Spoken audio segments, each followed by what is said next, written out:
Кыргыз Республикасынын президенти Садыр Жапаров бүгүн 24 майда 2-чи Евразиялык экономикалык форумдун ишине жана жогорку Евразиялык экономикалык кеңештин жыйынына катышуу үчүн Москва шаарына келди.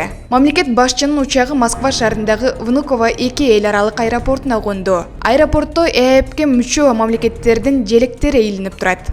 Президент Садыр Жапаровдун Россия Федерациясынын тышкы иштер министринин орун басары Александр Панкин тосуп алды. Эске салсак, бүгүн иш сапарынын алкагында мамлекет башчысы Евразиялык экономикалык биримдиктин башка мүчө мамлекеттердин башчылары менен бирге көп полярдуу дүйнөдөгү Евразиялык интеграция Евразия экономикалык форумунун пленардык жыйынына катышат. Ошондой эле эртеси 25 майда Евразия экономикалык биримдигине мүчө мамлекеттердин башчылары Евразиялык мейкиндиктеги интеграциянын бир катар актуалдуу маселелерин талкуулашат.